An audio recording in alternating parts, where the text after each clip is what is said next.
When we look at authentication, we typically start with a user trying to access an application or a resource. When we look at traditional uses, we typically have a username and a password prompt. The problem with usernames and passwords is they're actually convenient, but they have no security behind them. With the advent of phishing and malware attacks, we know that that is not an effective, secure process. So how do we get around that? Well, we traditionally deploy two-factor or multi-factor authentication. Great for security, terrible from a convenience point of view. Users don't want to get roadblocks for things that they do every day, all day.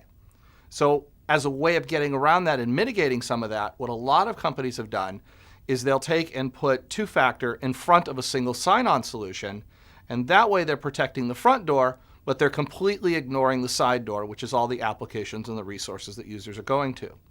What we have to figure out is how do we even the scales? How do we provide a secure, convenient experience? With those, of course, we have to consider the idea of being easy to use. We have users that expect to get from using any device to any application from any location.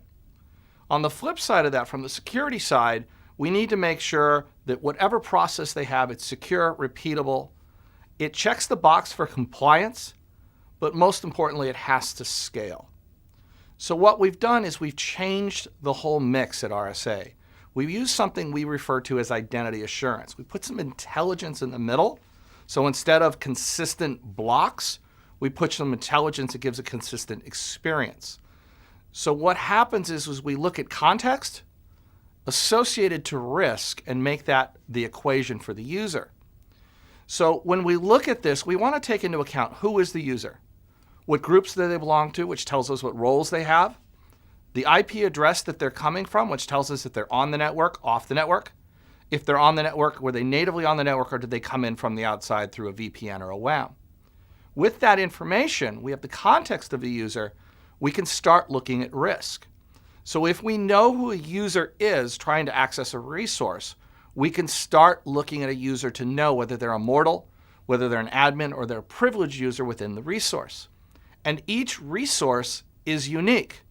I'll give you an example. If I'm a member of an HR department and I want to go into an HR app, that's very risky. But that same user in HR going into a finance app is probably less risky because they don't have the same amount of privileges. And the same can be if I'm a finance person going in HR and finance as well. It completely flips it.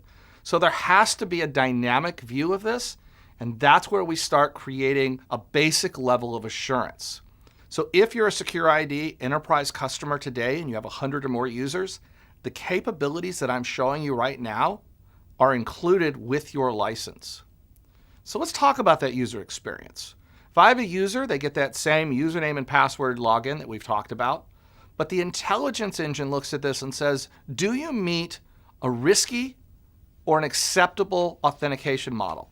If it's risky, I need to challenge you. I can use that existing token I have if I'm an enterprise customer today, or I can use the new authenticators, which I'm going to cover in a minute. Once you've met the challenge, we can log you in. So again, we're taking a consistent look at context and risk to create a level of assurance. Again, if you have a SecurID enterprise license, these capabilities are built in.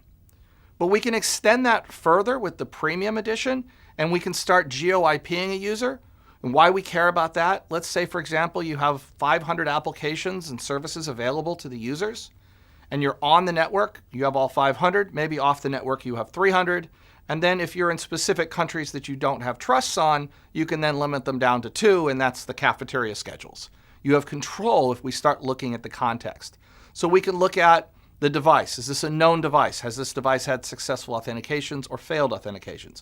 We could look at auth method. Did you come in and just give username and password, or have you already met a step-up challenge? What about location? Are you coming from a location that's trusted or potentially untrusted?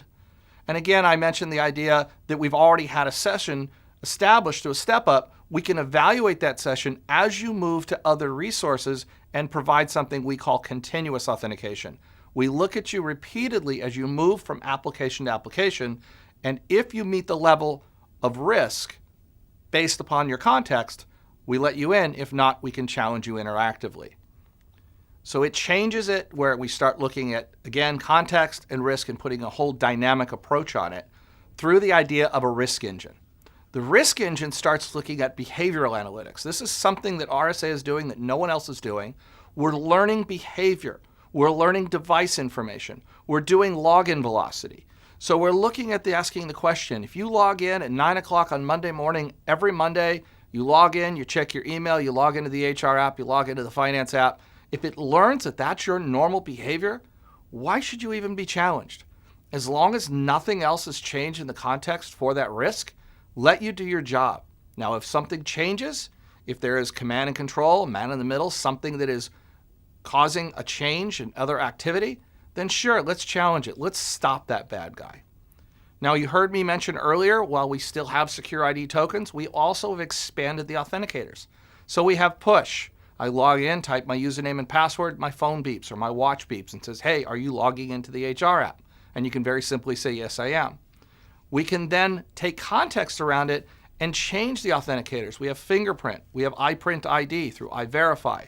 We can leverage FIDO tokens. So if you have a YubiKey, we can leverage those. And we have Windows 10 Hello integration. The difference here between us and everybody else is the challenge is dynamic and appropriate to the level of risk. We're not going to allow a user to use the same authenticator for high-level risk and low-level risk. The authenticator is appropriate to the level of risk. I'm not going to allow a push for something high. I might want that biometric. So the ultimate question we're trying to ask is the person who they claim to be? A few notes on the enterprise and the premium license. If you have a single sign-on solution, Okta, Ping, not a problem. We'll integrate directly with them. We can provide the identity assurance and let them still continue to do your SSL. If you don't, it's included as part of your license. So you don't need to go out and buy it. We'll give that to you. If you're doing VPN radius auth and you're looking for a better experience, we can provide you push authentication. That's also included with the licensing. And it can be deployed as a cloud-only solution or a hybrid solution. So if you have any questions, please let us know. Thank you very much.